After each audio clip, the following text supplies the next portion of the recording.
Tajikistan کے ادب سے رشید ایلیوف کا ایک افسانہ بہار کا ایک دن، ترجمہ ستار طاہر، مطبوعہ ادبیات 1997۔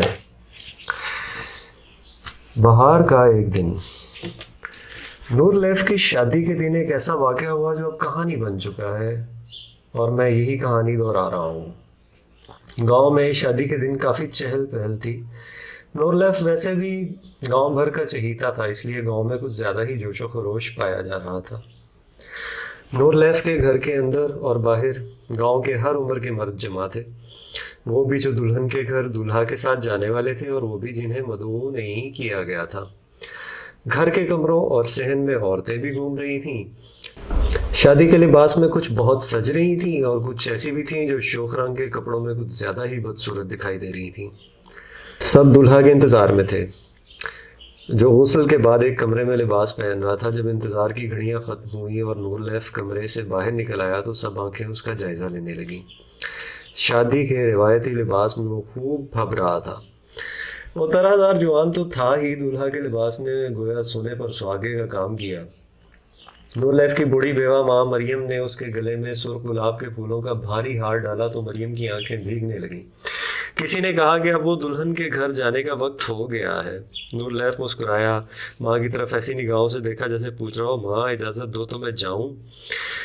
مریم کی بوڑھی آنکھیں اپنے بیٹے پر ٹکی ہوئی تھیں۔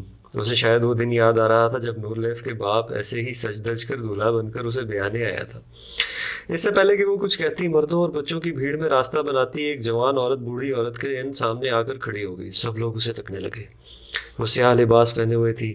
سیاہ لباس میں اس کا گورا چہرہ بہت خوبصورت دکھائی دے رہا تھا۔ اس کا جسم بڑا نازک اور ملوک تھا، بڑی بڑی آنکھیں جن میں دہشت بھری ہوئی تھی، بے قرار آنکھیں، سر کے بال بہت کالے کوئلے سے بھی زیادہ سیاہ اور ہاتھ بہت گورے چٹے اور لمبی خوبصورت انگلیوں والے۔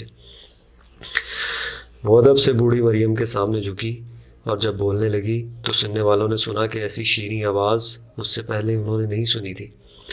بزرگ ماں، آج تیرے بیٹے کی شادی کا دن ہے، بڑی مسرت کا دن ہے، کیا آج کے دن تو میرے دامن میں کچھ نہیں ڈالے گی؟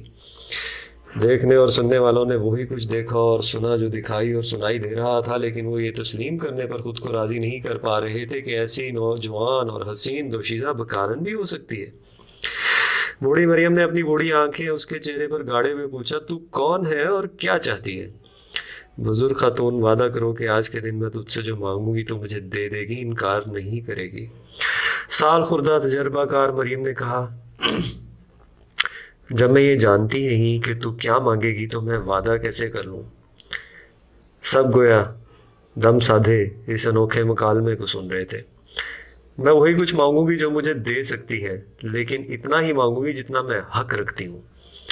اچانک مجمع میں کھڑے کسی شخص نے کچھ کہا اور کچھ سرگوشیاں بھی سننے میں آئی۔ نور لیف کیوں خاموش کھڑا ہے؟ اس کا چہرہ پیلا کیوں ہو رہا ہے؟ واقعی نور لیف کا رنگ اتنا زرد پڑتا جا رہا ہے جیسے کوئی اندھا انجان کٹھن راستے پر ہمت کر کے خوف زدہ دلیری سے قدم اٹھاتا ہے۔ اسی طرح مریم نے ہچکچاتی ہوئی ہمت سے پوچھا، بتاؤ تو کیا مانگتی ہو؟ میرے بس میں ہوا تو میں تجھے مایوس نہیں کروں گی۔ خاموشی کا بھاری لمحہ، سب سانس روکے کھڑے تھے، سب سوچ رہے تھے وہ کیا مانگے گی۔ بڑی بڑی سیاہ اور بے قرار آنکھوں، خوبصورت چہرے اور نازک ملوک جسم والی سیاہ پوش حسینہ نے کہا، تجھ سے بہار کا وہ دن مانگنے آئی ہوں جس میں سوکھے درختوں پر پتے جنم لیتے ہیں۔ ہاں، میں بہار کا ایک دن مانگنے آئی ہوں۔ خزاں کے اس موسم میں جب چاروں طرف درخت لنڈ منڈ ہو چکے تھے اور رات کو برف باری ہوئی تھی، خزاں کا موسم اپنے جوبن پر تھا اور وہ سیاہ پوش حسین عورت بہار کا ایک دن مانگ رہی تھی۔ مریم نے اپنی حیرت پر قابو پاتے ہوئے آہستہ سے کہا، میرے بس میں ہوتا تو میں تمہارے دامن میں بہار کا ایک دن ڈال دیتی۔ تو ہی بتا میں کس طرح ایسا کر سکتی ہوں جو میری رسائی میں نہیں۔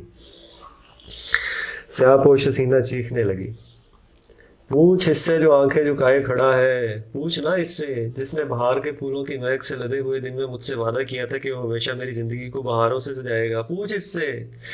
اور دیکھنے والوں نے دیکھا کہ نور لیف کانپ رہا ہے۔ بوڑھی مریم نے جیسے سب کچھ سمجھ لیا تھا، جیسے سب کچھ پا گئی تھی، اس نے اپنا جھریوں سے ہٹا ہوا استخوانی ہاتھ آگے بڑھا کر اپنے بیٹے کے ہاتھ کو پکڑا اور پوچھا، بول بول، کیا یہ سچ کہتی ہے؟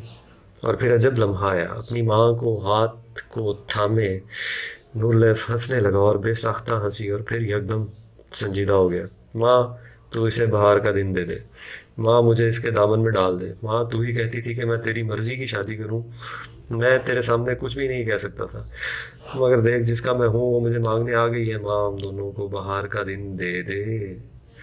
بوڑھی مریم نے اپنے ہاتھ اپنے بیٹے سے چھڑا لیے اور آہستہ آہستہ آگے بڑھی، چاہ پوش حسینہ کا ہاتھ پکڑا اور بولی، ہاں میں سمجھ گئی، میں تجھے بہار کا دن واپس دیتی ہوں۔ بہار کا ایک دن۔